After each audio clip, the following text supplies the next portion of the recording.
Tu me mords. Dans cet élevage de blondes d'Aquitaine destinées à la viande, le matin, l'heure est à la traite des vaches normandes, les nourrices de l'étable. On va finir de la traire pour que on puisse avoir à nouveau une production de lait ce soir et qu'elle continue à faire suffisamment de lait pour son veau à elle, plus son veau qui vient d'une autre blonde. Le dernier né, le voici, 36 heures à peine, et déjà l'âge de se faire manipuler et ausculter. On mesure le tour de taille et on le rentre dans l'ordi et l'ordi fait un calcul et ça nous donne son poids à la naissance. À 43 ans, Anthony Cousteau est la 4e génération d'éleveurs. Des vaches toujours, mais pour lui, que des blondes. On aime la blonde, c'est une bête qui est câline, on l'élève à notre image. Ce que vous donnez à la bête vous l'aura. Une passion commune chez les Cousteau, à tel point que depuis 7 ans, Nelly a changé de métier pour rejoindre son mari. J'arrive à voir avec mon œil d'assistante vétérinaire toujours tiens, cet animal est malade, ce veau a pas tété, il faudrait voilà. Après mon installation jeune agricultrice a fait que j'ai pu faire des investissements, donc nous avons fait une stabulation supplémentaire. On a continué le profil de l'exploitation qui demandait à être que développé. Je pousse et tu lâches. Oui. Mais pour ces éleveurs engraisseurs, au quotidien, les contraintes pèsent de plus en plus. On passe plus de temps sur nos papiers dans le bureau que sur notre exploitation aujourd'hui. C'est très contraignant. On court après l'argent en fait. On embrasse énormément d'argent pour qu'il nous reste peu, pour avoir un SMIC, quoi. Anthony et Nelly produisent la quasi-totalité de ce que mangent leurs vaches sur leur terrain. 220 hectares dans les marais de Parampuire, dont ils ne sont qu'en partie propriétaires. Ici, on est sur les terres de la métropole que nous louons. Il y a 60 hectares qui étaient en friche que nous avons remis en prairie. Donc dessus, nous, on fait nos stocks pour l'hiver et ensuite, on fait du package. Des terres qui nécessitent des interventions comme les fossés à curer, un entretien à la charge de la métropole pas toujours en phase avec la vie agricole. On fait une demande, mais entre la demande que nous on fait et puis l'administratif et puis le rendu de suite, il se passe 2 ans. Donc nous on vit avec du vivant. A contrario, cette ferme périurbaine profite de la proximité des consommateurs et vend directement ses bêtes à 4 boucheries voisines. Je te mets une vache la semaine prochaine. Comme d'hab. Allez, on ne change rien. Il n'y a pas d'intermédiaire, c'est nous qui fixons le prix. C'est 40 à 50 centimes de plus que sur le marché, ça change. En positif. Une formule gagnante en plein développement. Avec 3 autres éleveurs, les Cousteau sont en train de créer leur marque, le bœuf de l'estuaire médocain.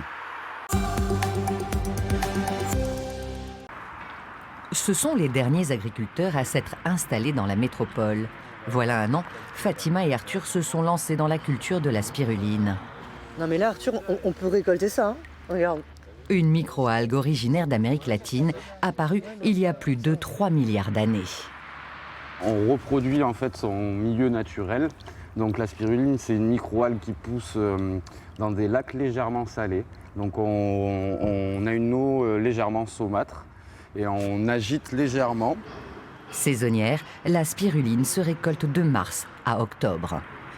Elle hiberne et quand elle a un peu froid, elle s'agglomère entre elles pour pouvoir survivre. Et voilà, c'est son hibernation à elle. Et plus les jours vont se rallonger, plus le bassin va se réchauffer, plus elle va repartir dans la masse et croître. Associés dans la production et couple à la ville, ces spiriluniers de 31 et 32 ans ont choisi de s'installer à Eysines, en pleine agglomération. Un choix de vie assumé pour ces urbains. J'ai quitté le monde du commerce parce que je m'y retrouvais pas. J'ai travaillé dans un bureau, j'avais pas l'impression d'être utile, comme beaucoup, la recherche de sens, vraiment d'utilité. Et voilà, je me suis dit, nourrir les gens avec un super produit qui n'est pas encore très connu, c'est vraiment le rêve. Et en plus, être à l'extérieur. Et voilà, travailler dans ce cadre-là, j'aurais pas pu rêver mieux. Ouais. Après, Arthur m'a rejoint en cours de route, et tant mieux, parce que du coup, c'est quand même mieux à 2. Ensemble, ils récoltent et conditionnent la spiruline sur place, dans leur laboratoire. L'eau du bassin arrive dans ce tambour avec la spiruline. La spiruline est filtrée et retombe dans cette table. Et ça, c'est la table qui va nous permettre de presser la spiruline. Donc, on a cette pâte assez liquide. Une pâte encore pressée par la suite pour gagner en densité. Et cette pâte, on la met en forme de spaghettis. Et ces spaghettis vont aller dans le déshydrateur qui est ici et vont sécher à basse température, 42 degrés, pendant 6 à 8 heures. Une fabrication entièrement artisanale pour préserver les vertus de la spiruline. Elle est très riche en plusieurs vitamines, surtout en fer et en protéines, et en vitamine E, vitamine B, etc. Et donc on dit que c'est un super aliment parce qu'il n'en faut pas beaucoup pour vraiment combler pas mal de nos besoins quotidiens. Leur commercialisation s'organise en circuit court sur les marchés alentours et en vente directe à la ferme, un parti pris soutenu par la filière. On fait partie de la Fédération des spiruliniers de France et on partage tous cette idée de local.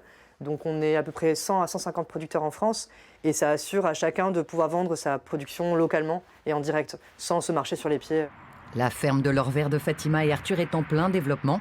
3 nouveaux bassins sont en construction. Une fois en activité, l'exploitation devrait atteindre son équilibre économique d'ici 4 ans.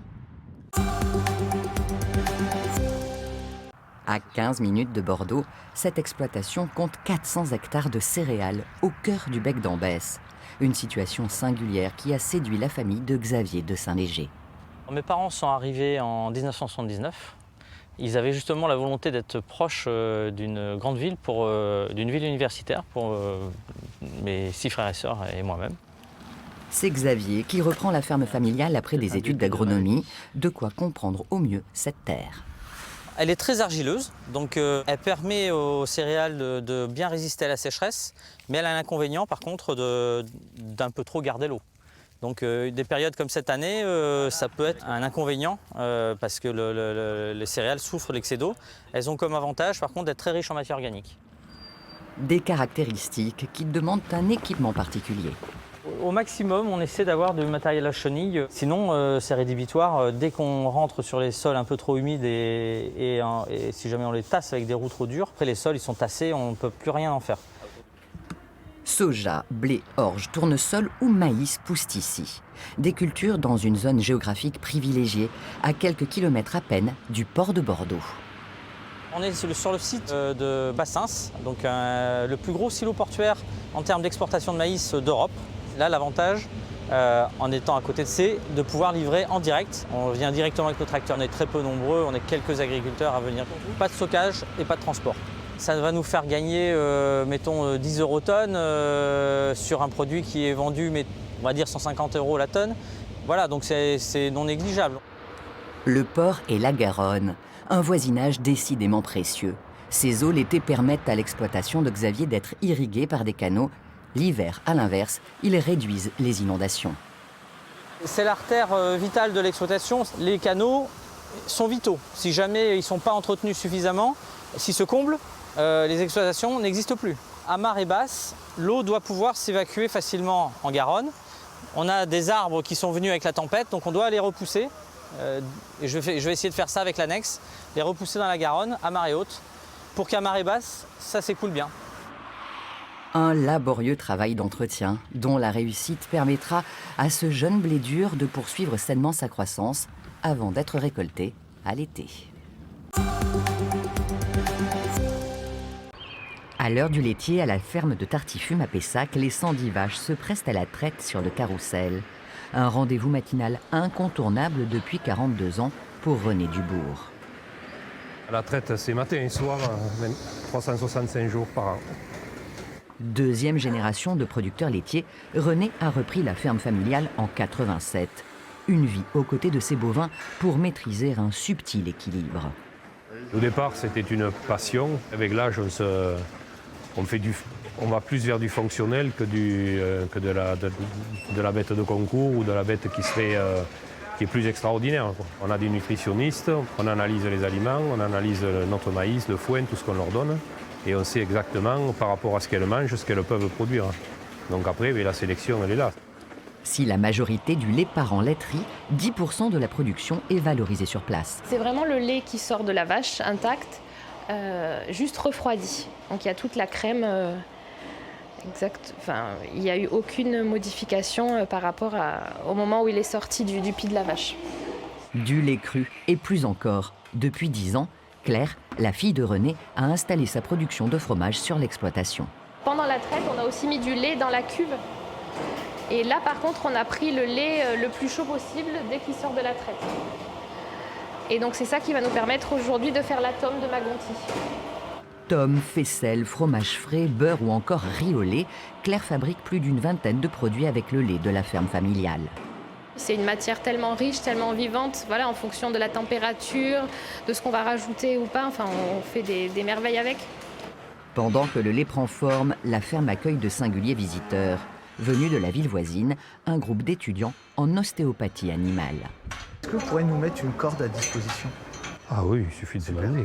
Ils cherchaient une exploitation pour voir des vaches, donc voilà, ils sont là pour la semaine avec un formateur dont mes vaches vont bénéficier de l'ostéopathe à domicile. Donc ça fait partie des choses, des services qui sont demandés et auxquels on répond avec plaisir.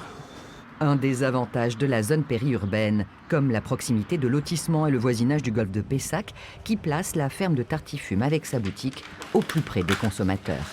Ils sont toujours très surpris d'avoir une ferme si proche de la ville. Mon but, c'était de réhabiliter la place de l'agriculture en disant, justement, quand je reçois les gens et quand je fais les visiter, je leur dis ça, qu'il faut imaginer qu'avant, tous les centres commerciaux et les lotissements, c'était que des prés. Une histoire dont la ferme de Tartifume est l'héritière, plus ancienne production laitière de la métropole bordelaise.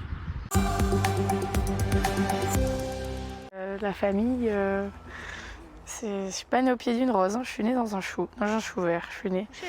Le maraîchage dans le sang, de quoi expliquer que Floriane soit la plus jeune agricultrice de Gironde. Ce qu'on ne sait pas, c'est qu'au bout d'un moment, l'herbe, elle fait de l'ombrage à la plante. 19 ans lors de son installation en 2016. C'est fait à base de fibres de maïs. Moi, je suis fière de faire ça. Je suis fière de savoir faire quelque chose de mes mains. Je suis fière d'avoir appris à utiliser ma main, ma tête aussi, hein. Il le faut, hein. Mais de savoir construire quelque chose de mes mains. C'est ça qui me rend le plus fière. C'est dans la vallée maraîchère, à Bruges, que Floriane a appris le métier, d'abord salarié aux côtés de son père. Je suis la 5e génération. C'est important pour vous que votre fille vienne travailler comme maraîchère, comme vous? Ben écoutez, il n'y a plus beaucoup de jeunes qui sont dans cette agriculture, quoi. Donc oui, c'est important. Je vous sens ému. Coupé, oui. S'ils partagent la même passion des fruits et légumes, Floriane et son père ont chacun leur entreprise sur les terres familiales. À lui, le maraîchage et la polyculture. À elle, la nouvelle serre, où elle a au contraire choisi une monoculture. Moi, je me suis installée avec des idées quand même, éviter le plus possible de traiter, éviter beaucoup de soucis. Mais je suis aussi jeune, j'ai vu les générations avant travailler. Mon papy avait la brouette en bois, mon papa a innové avec un premier tracteur. Et c'est vrai que je connais la difficulté du terrain. C'est donc en hors-sol qu'elle cultive ses 33 000 plants de fraisiers. On ne travaille plus avec le dos, on travaille avec les yeux. La fraise, en tout cas avec la spécificité de la fraise, ça se travaille avec les yeux et les mains ramassent. Donc il faut être à hauteur. Pour pouvoir travailler, la position du corps, c'est l'axe. Donc c'est les bras légèrement pliés. Donc déjà, j'ai moins de problèmes à trouver du personnel. Mais d'autres problèmes se posent avec son nouveau projet de verger de cerisier, par exemple. Ça, c'est le fruit de 2 ans et demi d'études, de l'innovation. Un investissement de 80 000 € aujourd'hui menacé. Vous voyez toute la terre qui a été remuée, qui est noire. C'est une horde de sangliers qui est venue pendant une semaine. Là, c'est plus possible au jour d'aujourd'hui de travailler dans des conditions comme ça. Et la famille, la ville, de réclamer depuis des mois une battue pour réguler la population de sangliers. On a demandé des arrêtés préfectoraux que l'on a eus et ensuite on m'a dit que c'était pas possible de la faire au sein de la commune parce que, soi-disant, on avait peur que les sangliers blessés aillent sur la rocade. Une cohabitation impossible qui met en danger l'existence de ces exploitations aux portes de la ville, seul moyen de bénéficier pour les urbains de produits frais en circuit court.